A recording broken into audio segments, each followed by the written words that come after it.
On July 20th, 1969, the U.S. had successfully put a man on the surface of the moon. 22 hours later, those men returned to lunar orbit, and 3 days later, they landed in the North Pacific.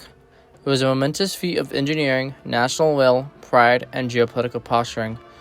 The U.S. proved it was possible to put men on the moon, and we did it 6 more times, but it wasn't cheap, and a series of near misses with failure during the mission spooked Congress to cancel the program past Apollo 17. Telling NASA to develop the technology more to make space launches cheaper and more reliable. Nearly 53 years after the last mission, the U.S. is preparing to go back. The reasons are the same as last time, for science and exploration, along with geopolitical posturing once more. That's what Artemis is. The current goal is simply retreading already walked grounds, plus the potential for a permanent research base. But that last part is up in the air with recent political developments, so we'll probably end up doing the same thing as Apollo, with nothing new to justify the costs. Space exploration needs new considerations to justify its cost of investment. As a result of this, Artemis cannot be about putting a person back on the moon. We did that already. That path of showing off closed 50 years ago with Apollo 11. As a result, I propose Artemis should be about getting a mass driver on the moon before our geopolitical rivals do. Computers are already a solved problem. Communication was revolutionized from satellites and the internet, with its effectiveness eventually reaching an upper limit. It only needs infrastructure to be built. Solar is still being rolled out to people's homes, but eventually everyone will have a solar array on their roof. What solar has been rolled out has changed a lot of things, along with a whole book of other things that have already revolutionized life and the economy.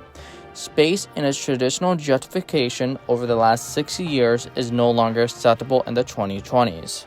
All of the technology has matured and been integrated or is in the process of being integrated. There's no new revolutionary products available. What it can revolutionize is deep in development hell and likely won't see the light of the civilian sector for decades. And that's assuming it's revolutionary to the civilian sector, which under many technologies being developed, it probably isn't. Space exploration needs new considerations to justify its cost of investment. As a result of this, Artemis cannot be about putting a person back on the moon. We did that already. That path of showing off closed 50 years ago with Apollo 11. As a result, I propose Artemis should be about getting a mass driver on the moon before our geopolitical rivals do. Lunar development is about 2 things: energy and master space. Achieve that, you can control the world for the next 200 years.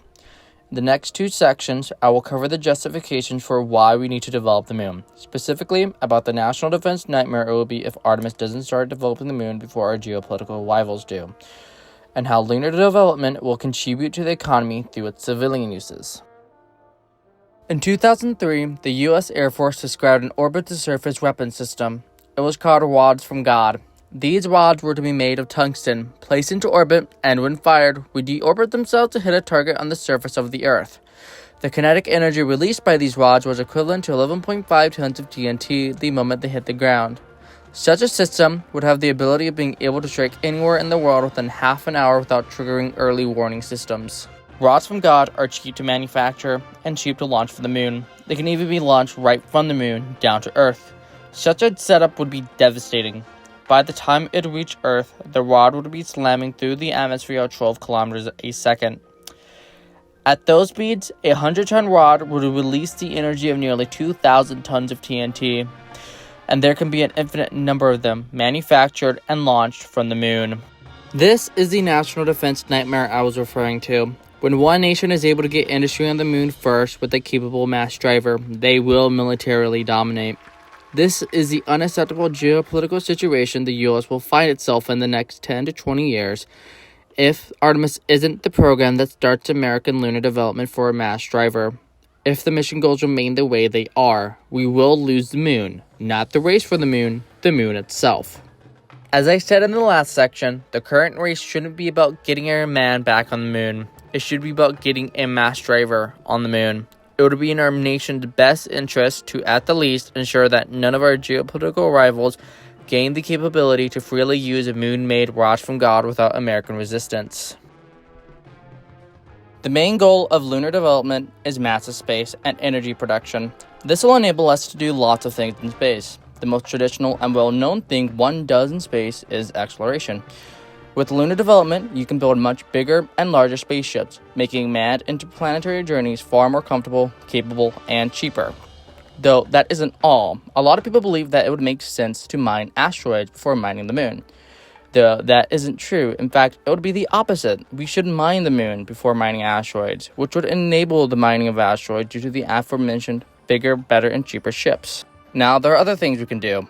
We could build massive space stations the size of football fields and larger. What these are going to be used for, I cannot say every single thing, but at the least, it can do everything we can do on Earth, from research, manufacturing, commerce, residence, and power generation being the broad topics I can mention without diving into the specifics. With lunar development, a lot can be done. Want to stop climate change? With lunar development, you can put in shades that block a small percentage of infrared light to offset the last 200 years of fossil fuel burning until a better solution can be implemented.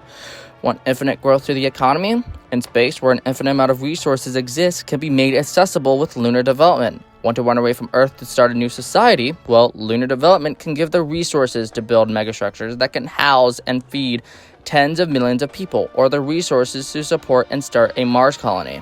There's a whole lot more that lunar development can enable. What's most important is that if you want to do something or get something in space, but can't due to a lack of resources, lunar development can give you the resources to do what you want. All that's left is just the will and support to do it.